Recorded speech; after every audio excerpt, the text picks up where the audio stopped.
I think marketing and sales is something that you should always consistently invest in, especially if you want to grow. I think it's just about understanding cash flow. What's the main sort of channels you focus on? Is it mainly Meta, or what do you use to sort of generate the awareness for it? There's a combination of a couple of things. Although Google ads are great, we do find that Meta ads have been the most effective as well as the most cost effective to get a wide range of interest. Where do you think it maybe needs to go in 2026? What should franchisors look at doing? Investing in content is what's going to be the next, well, it already is here. If you're not investing in your content, you're falling behind. So welcome to the Franchise Marketer podcast, and today with me is Laura from the Checklist Group. So Laura, you reached out to me because I had Michael Black featured on the podcast, and he's one of your clients, and Michael's had a lot of great success, and he spoke about a subject of building demand prior to the franchisee starting, which I think would be a lot of interest to people in gyms and obviously tutoring studios and other places as well. So I thought we'd get you on to talk about that and some other strategies and what you see in franchising, and you can share a bit of knowledge. So do you first of all want to introduce yourself and who you are and how you can help? Yeah, absolutely. So my name's Laura. I am the founder of the Checklist Group. So we've been operating for about 7 years. And what we do is we work with many different businesses, in particular within the service-based sector, to create hype, to help businesses launch on a pre-sales strategy. And we also help a lot of businesses who are wanting to franchise with their franchise recruitment. Right. Now let's talk about the service side of it. So how would you do that for a service business? Yeah. So as I said, we've been operating for the last 7 years. We originally started working within the gym sector. As we all know, gyms have a membership formula. We work with many different franchises that, I guess, use our services to create hype and demand. So we usually categorize them into phases. So we might have a hype phase, which is, I guess, a pre-register phase to generate a database, which we then nurture. Then we have a launch phase and then a last chance phase, and then followed by the opening phase. So it's really just about building momentum and taking the prospect on a journey of, the amazing new opportunity that's about to launch within their sector or within their location. And of course, like in any sales conversation, you need to not only educate, nurture, motivate the prospect through great content, but also to create urgency through limited spots. So usually in the launch phase, we might start with 50 spots only. And then through marketing, we will, count down not only the amount of spots left, but also till opening the doors. There's a lot of different pieces I can imagine in that. You've got your EDMs, you've got obviously maybe landing page, registrations, or you've got obviously this content plus the ads themselves as well. So what's the main sort of, channels you focus on? Is it mainly Meta, or what do you use to sort of generate the awareness for it? Yeah, absolutely. So I guess there's a combination of a couple of things. Now, although Google ads are great, we do find that Meta ads have been the most effective as well as the most cost effective to get a wide range of interest. Just like anything, it takes 7 points of contact for someone to be ready to purchase. So not only Meta paid ad strategy should be executed, but social media organic strategy, as you spoke of. I think I saw an article of yours recently about the type of content that you put out, who's the owner of the business, testimonials, what is it like to join, what does it feel like? People do trust people.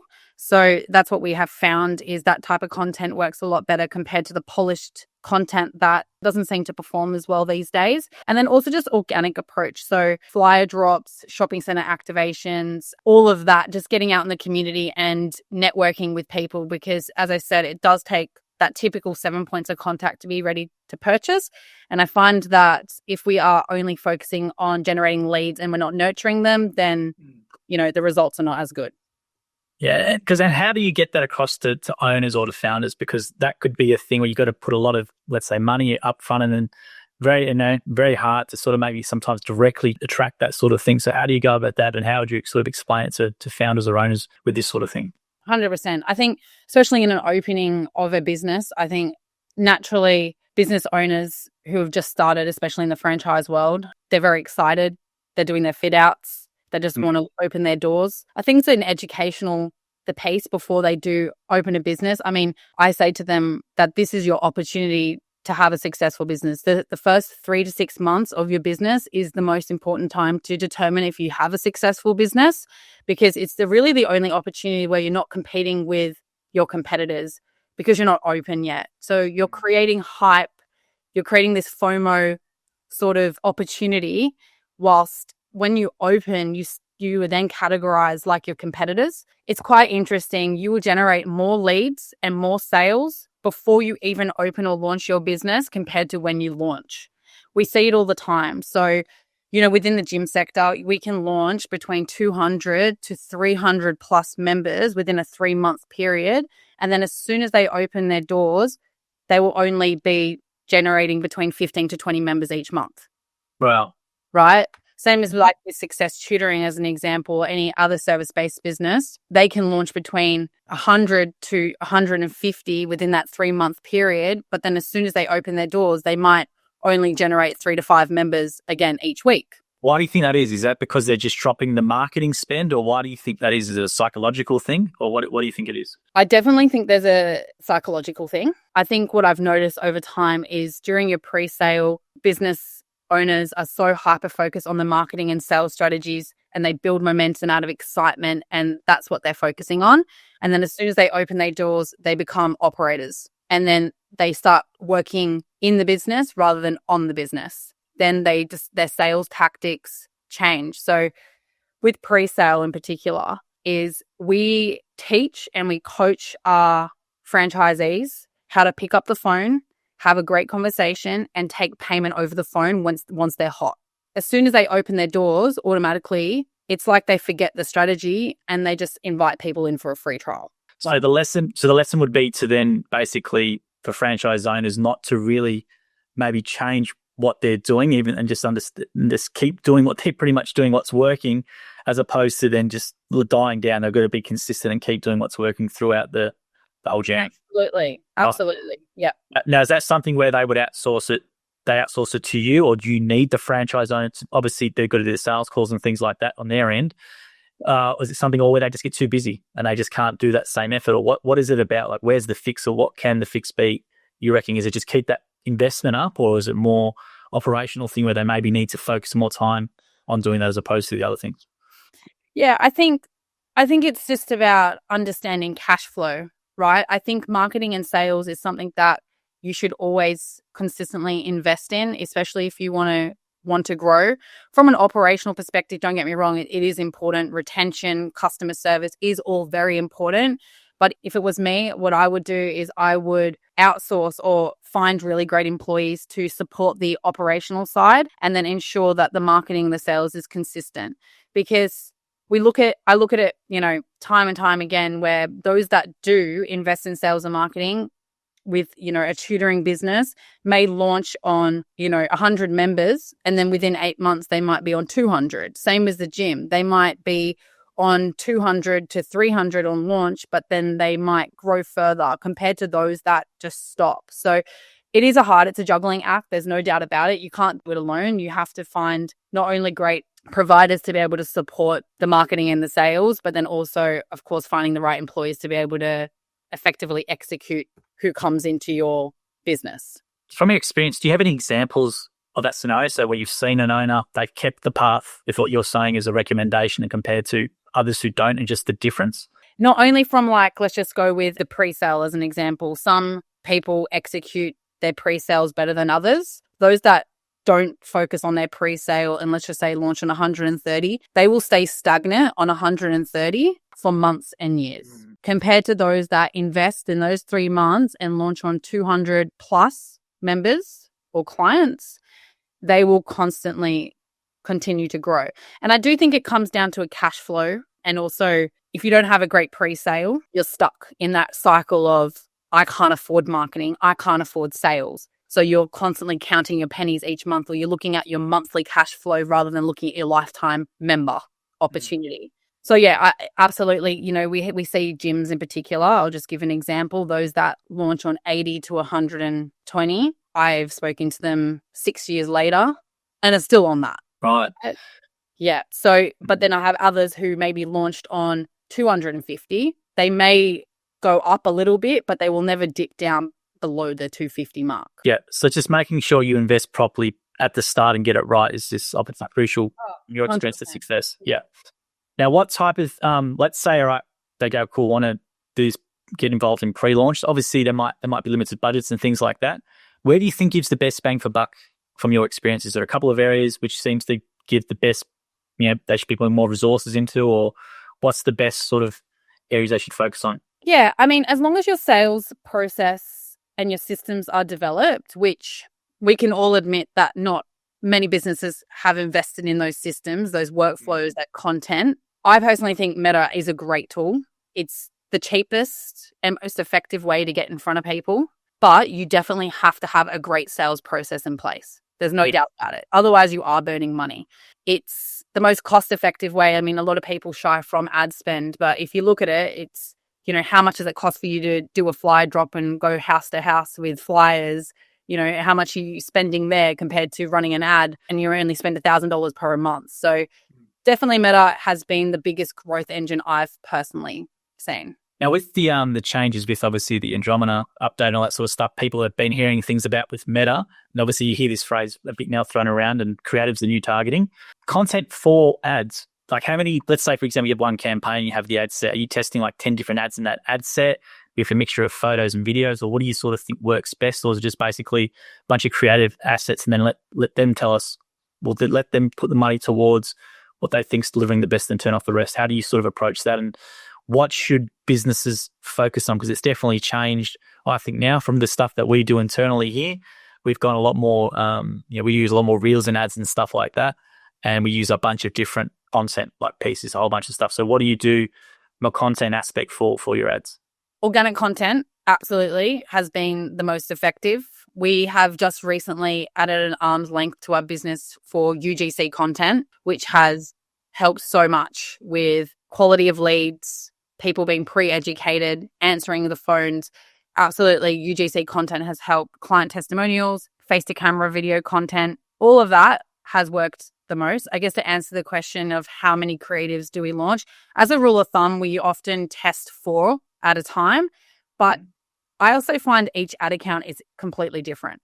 Can't tell you why, but there might be a particular ad account that we might have 4 ad sets, 1 lookalike audience, 1 retarget, 1 broad, 1 interest. And that strategy works amazingly with different creatives across all, but we might test that exact same strategy on a different ad account and it doesn't work, and it works better with just 2 ad sets. So I actually don't think there's a rule. I don't think there's like a one size fits all. Every location, every business, every particular avatar that you're targeting is very different. The one thing that I have taken on board is more people believe in more avatar specific campaigns over promotional specific campaigns. Can you talk about that a bit more for people? Yeah. So what we do is lately we have, I guess in the last 12 months, we find that campaigns that talk to a specific avatar. So let's just say if you're targeting parents for a particular product or service, works a lot better. So talking about, what their pain points are, their desired outcomes, and putting a content piece which they can relate with works a lot better than a promotional campaign, which is saying things like limited spots, 50% off, this is your chance to sign up to a franchise or whatever. That doesn't work as much because I feel like people's buying behaviors have changed. People don't fall for the typical sales tactics. We have even seen this with Black Friday as an example. People aren't falling for the Black Friday sales either, because often the Black Friday sales are the same offerings that was done about 3 months ago or 2 months ago. Well, because they're now consuming content on TikTok where people obviously expose those tactics, for example, and they might get millions of views and they're showing it and they're getting educated. So yeah, I agree. The customer's definitely becoming a lot more cluey. So that UGC content, and so obviously you have an avatar you're briefing for UGC. Obviously with the ads, you've got 15 to 30 seconds, that I always say recommended, but we all know that the first second or 2 seconds is the most crucial. Yeah. So what hooks have you seen that works best, or what do you think works best when you do this sort of stuff? Yeah, so I think it's all about curiosity or, again, pain point. So talking to the ideal avatar, so saying things like, hey, do you experience XYZ? Or, hey, check this out.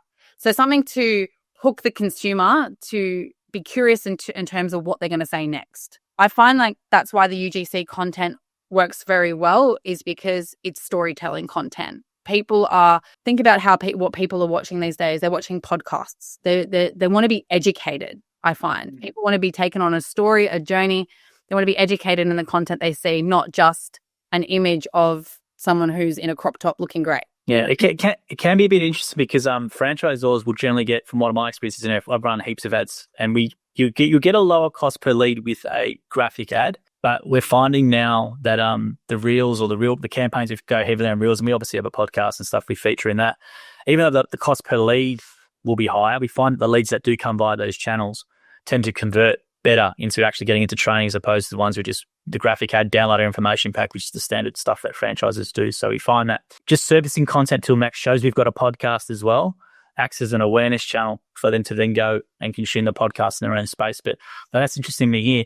Now with Success Tutoring, so Success Tutoring, you're doing the pre-sale for the locations, or what aspects of the marketing involved with that? Yeah, so I guess Michael came to us over 2 years ago. Since we've had such a large presence in the fitness industry and creating membership formulas within service-based businesses, that we work with lots of different beauty, health sectors to help create memberships, he came to us to help implement a pre-sale structure within his business. So previously that was not implemented. They would launch their business with no members. Yeah. So yeah, we work with their franchisees to help do that. And then I guess over time, we started working with his franchise recruitment, which we've helped him go from 12 sites to over 160 confirmed franchisees territory sold within about 18-month period. So it's been a big growth period. And, you know, again, going to how we've done that campaign is not just throwing an ad of saying, hey, people, you know, who wants to join this franchise, but we have specific location campaigns. We have avatar specific campaigns. We do investors, parents, teachers, and we all have different content to suit these people.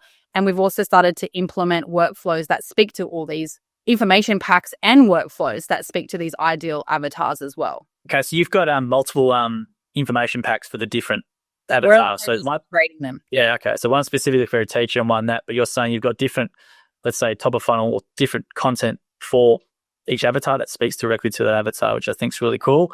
And from a franchise recruitment point of view, tell me your thoughts on what works and what I've got my own thoughts on it, but I want to hear what you have to say with what you do with Michael, for example. So what have you noticed about franchising? What are some maybe common trends or themes that maybe franchisors from outside, let's say a touring brand, should be aware of? What's something you notice as a marketer in this area? I personally think, as we know, the industry standard is about 1% to 3% of franchise leads turn into a franchise. That's just the rule of thumb in terms of data, right? I'm not too concerned about the ones that are sold straight away because they're often ready to go and they might have had, 7 points of contact in different ways through different media advertising channels to get them to that point. I'm more concerned about the 97% of leads that have not turned into a book or that haven't had a phone conversation. Where I feel like the biggest gap at the moment for franchising or franchise recruitment in particular is I'm finding that not only small franchise businesses, but also large organizations that have over 700 sites still have not implemented their nurture sequence funnels to support those other leads. As you know, investing in a business is a pretty scary thing to do. It's not a 10-minute phone conversation. A lot of these people that are attracted to franchising don't have a whole lot of experience, hence why they go into franchising for a turnkey opportunity, the typical turnkey opportunity. But they need to be educated, they need to be nurtured, they need to understand, they need to relate with other franchisees in terms of what they've achieved and how they feel about this business. And I think that's the bit which is missing, and that's what we are trying to, I guess, close the gap on. And we've already had loads of different conversations with organizations that you probably would have thought after operating many years would have already had. But I know a bit about the brands, and a lot of them don't. But what one thing we can also add, I can add from my perspective, is outside the nurture sequence, you've got long form content. I think is the most critical thing for any franchise brand. You got to, they know when they're in the nurture sequence, you're going to constantly get educated by emails, absolutely. But outside of that, do you have a long form podcast? Do you have a consistent long form podcast, consistent YouTube present? Do you have consistent social present with organic social, with recruitment material as well? Are you searching in AI and looking what's coming up for you and trying to have some sort of content that can then answer that on your YouTube channel? These sorts of things. So I think you've got the funnel, which a lot of franchisor brands don't even have set up, as you said.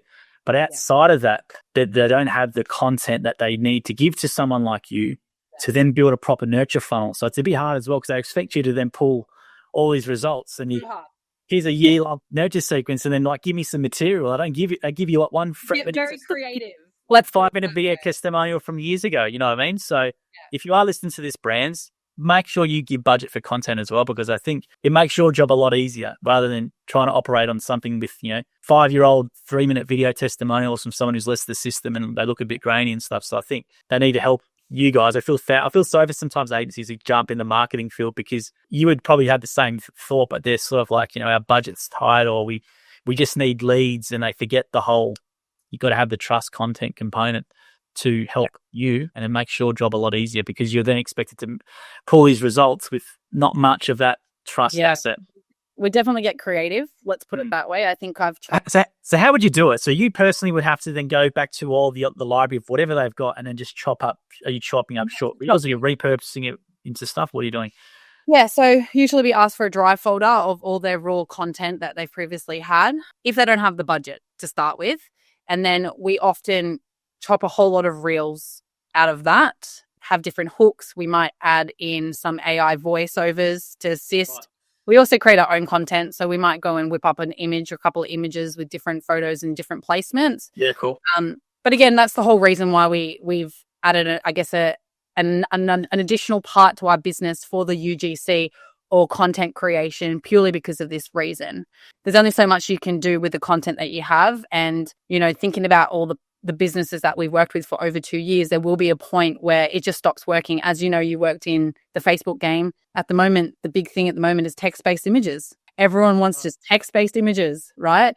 But there's everything every month or every, quarter, the algorithm changes. What worked before doesn't work anymore. How we marketed 7 years ago is completely different to how we market now. Well, that's the thing, franchise brands will say they want to grow, but they don't want to invest in giving the assets that are needed for growth and creating that as a consistent stream. I've always said in the podcast, but my best hire, the reason I've grown so much in 6 years, we hired an internal videographer, and that was the best thing, and that's been the best thing for us. So content's not a problem. So for us, it's more of the other stuff, making sure the sales process is incorrect and franchisors are doing the right thing.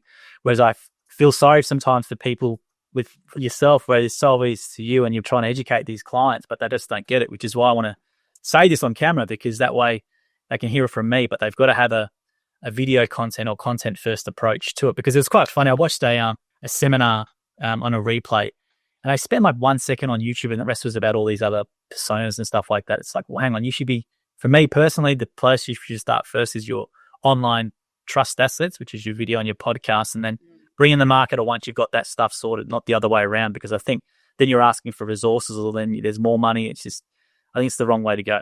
But what do you think about that sort of stuff? Because I think sometimes in franchising, there's a lot of, I understand the modeling, there's a lot of data.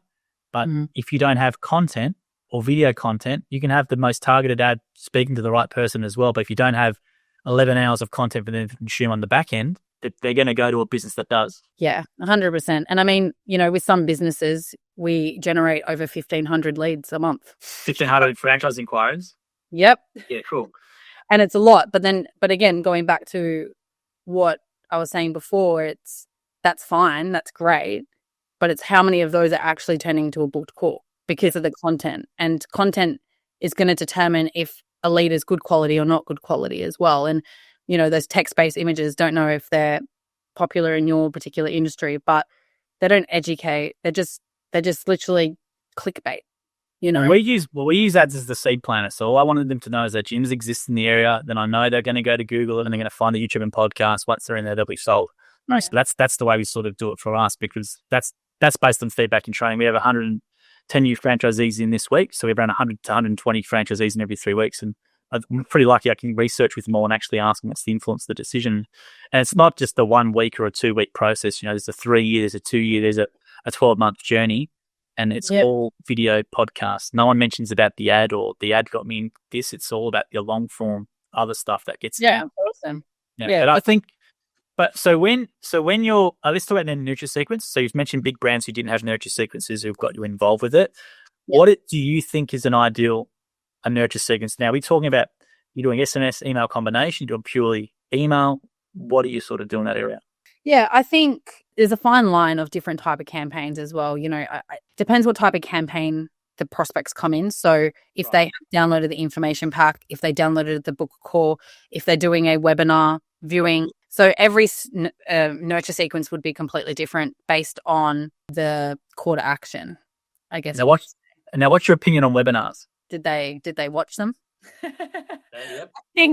I think that's it. I think it depends if the person's watching them or not. I think that's the first one. And I think it depends, like, if they haven't watched it, what happens then? I think that's what it comes down to, because especially with the world we live in, people have very minimal attention spans, especially myself. If you go in and you watch something and if I'm bored within 2 minutes, I'm out. So I think if it's not a live person there, that's the problem. So I think people advertise webinars all the time, and I've done that to see what other brands do, and it's a recording. And then, as you said, I'm out within a minute or two if it's not engaging. So I think webinars have a place if it is actually a live webinar where you've got the guy there talking and maybe a franchisee. That's the place for it. But I don't think... The thing is, though, there is software at the moment that you can do a recording and then it looks, and then there's some... I had a look at that. Yeah, I've seen that one. And then, but you can't... Yeah, that bitch daddy, but you can't interact with it. And I think what happens is, me personally, if I know a company's doing that, I would then be put off by that brand moving forward. If they can't even bother having a person, or I feel like I've been duped into thinking this was a live webinar, I'm onto something else. So I think webinars and franchising are used a lot because it's sort of a low effort thing. But I think if you're going to do webinars, I think they're powerful when you actually have a live webinar. It's actually someone's going to look up.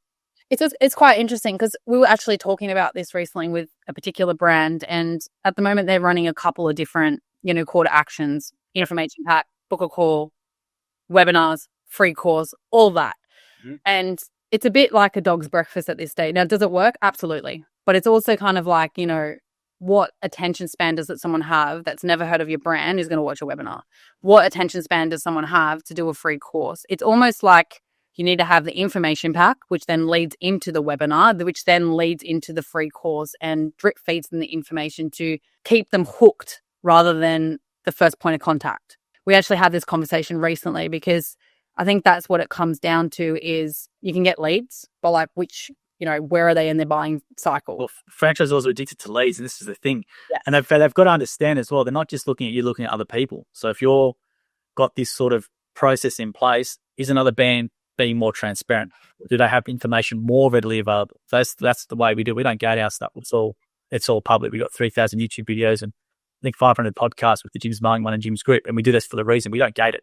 So we know that the organic, it's a lot low entry to listen to and consume and learn about us, as opposed to, we don't require your email or your number, which goes against normal convention, but it's worked for us. But I was going to say, then with the nurture sequence you're doing, EDMs, a lot of franchisors will invest a lot in EDMs, and obviously they always struggle for content and best practices. Well, what's the best practices for an EDM from a nurture campaign? Is it something where you're just limiting it to literally 200 words, one piece of content, which always is then a call to action? Or what do you think is the best sort of layout for a nurture EDM with education? Yeah, I personally feel like you've got to cater for different people, right? Some people like to read, some people like to see. For me, I'm all about seeing and I'm all about listening and similar to, like you said, a podcast, because I feel like it's more engaging than a bunch of words on an email. But we have to also appreciate that everyone is different and some people don't enjoy spending 10 minutes listening to something, right? So I think utilizing both forms in an email does help because it caters for all. But again, it also depends on the type of avatar, right? So if you're targeting a teacher, maybe they might be wired to read something because they've, been cross-checking too much homework. I don't know. Compared to a parent who maybe is sitting with the kids, probably more likely to watch something. So I think it's important to, again, cater the content to the particular avatar. It takes time, right? And it takes not only money to invest in and to get it right and to test it and tweak it, but it's not something that happens overnight. And I think naturally we are wired, especially as business owners, to want things fast and to get results. Hence why people just want something tangible like a lead. I just had a call with a consultant recently, and I've worked with lots of different businesses, franchisers, franchisees. Naturally, if you generated 10 leads and their conversion rate was 50%, but then they generated, which is five sales, compared to 30 leads generated with still 5 sales, they will still think that the 30 leads, 5 sales is a better result than the 5 sales with 10 leads. It's crazy. And that's the thing. Franchisors, they're addicted to leads and they don't they forget that. And I understand sometimes they getting pressures from whoever's in charge or whatever, but I think this whole addicted to leads thing is quite a problem in franchising. But also with the EDM stuff, what do you find is the best content that resonates? Do you find it's just purely educational about training? Is it about just fees, or what's the sort of things that you believe resonate best or works best in terms of response? I think you can educate people through storytelling. Someone who, if we're targeting a teacher, a piece of content with a franchisee who's also a teacher, explaining who they are, why they invested in the brand, how it makes them feel, the results that they've achieved, and essentially how they achieve their desired outcomes. And because I feel like that's educational, but it also allows the prospect to relate with someone. Absolutely. Yeah. And what about SMS? Do you use SMS much in that sort of stuff from a recruitment point of view? Or for recruitment, yeah, absolutely, but more for a book a call. And I think it has to be still, it can't look like AI and it can't look like automated. It has to be genuine. Yeah. Right. Okay. So how do you do that then? Is that a mess? Like, obviously you're limited with the space. Like, is that something, what type of messaging? Yeah. So I think it's more just saying, hi, I can see that you registered your interest to hear more about X location, blah, blah, blah, blah, blah. I would love to have a quick 2-minute chat to learn more about you and see if we're a suitable fit. Yep. Keeping it very casual. I guess the whole point of franchising is you need to jump on a call with them and you need to have a conversation with them in order to sell them. But I think it's also being aware, and this is something else that we've learned over probably the last 6 months, is, where they are within their buying cycle. Are they interacting with the content? Because someone who watches a video or a webinar, as you said, is probably likely more hot than someone who hasn't. The conversations are going to be different, and the type of people as well. Even nationalities, to be honest. Different nationalities like to buy differently, different avatars like to buy differently. And I think being aware, rather than just turning into a call center, I guess you could say, and jumping on the phone and just dialing and hoping for the best, you're probably going to burn more leads that way than nurturing them. It's all about nurturing. It's not a quick investment. So as a strategy, do you think most franchise brands or that you work with or know, they go wrong in the nurturing part? So they get all the leads in, as you know, but then they don't have a nurture system with multiple different people they're speaking to, or their actual sales process themselves is broken. They're not getting back to leads quickly, or not at all. Where do you think it's broken, or where do you think they need to improve or can improve? Yeah, I think the content and the workflows that they've set up. I think a lot of franchisors have owned a business as an owner operator, which is a lot more quick response rate. So I'm not too sure how Jim's group works, but let's just go with an example with the gym. If a lead comes in for a membership inquiry, you need to call it within 10 minutes. Speed is your advantage in that case. And you can convert someone on a call within 10 minutes of that call as well, right? Yeah. Take the payment over the phone, they're a member straight off the bat. I think where the problem is because they are naturally wired, and I can say this from my own experience, is because they're wired to operate sales like this, then they use the same sales strategy for high ticket items, such as franchising, which just doesn't work. You can hustle in owner-operator environment and grow quite fast, but when you start to scale, your systems and processes and your strategy needs to change. But I think that's where the gap is they don't change. They just do what worked in the small-scale business and then trying to use it for the franchising. And I was going to say as well, with the Success Tutoring, now, do you have anything to do with Michael Black's personal brand stuff, or is that someone else? Or yeah, no, that's another agency who specializes in books. Yeah. Oh, in books, right? Okay. Yeah. So how do you see the advantage of then a personal brand? Because I'm big on franchisors having a personal brand. They all should, in my opinion, and a lot of them don't. I see Michael doing it, which is great. So you got the Success Tutoring corporate brand, and you have the Michael Black personal brand, and you've got the book, which is, I guess, a lead magnet in a way, which is what Jim does here. We've got our own book and stuff for him, which is another marketing channel. Because I think franchise brands all compete in the same space where you don't, but you've got a founder brand, a lot of time in them, which is really unique, but no one has shared it. So how do you see that working in what you do? Do you include that story in your nurture stuff about him, or how do you use that into your own stuff? Yeah, absolutely. So a lot of the content, again, what we have put out for franchising is a lot about Michael and his story. Absolutely. Yeah. We do have, working with the other agency as well, we had a conversation with them a couple of months ago, and we've given him access to all of our ad accounts and funnels, which then he's using the data and the pixels to retarget into the book as well. So there will be, I guess, a lot of touch points for them to understand who Michael is. I think Michael's probably watching this right now. I think Michael, what he does is exceptional. And I think at this early phase in his career, a lot of people are investing in Michael at this stage, right? Jim's group in particular, obviously you guys have been around for a very long time. So you're now selling the brand. But with Michael, a lot of people are investing in Michael. It's the same with myself. Probably I can put my hand up and say I've only just started to focus on my own personal brand, because people buy from people that they can relate with and who they trust, until you get to a point of multi-million-dollar company, the brand doesn't really matter as much personally. I don't think the brand matters as much. Yeah.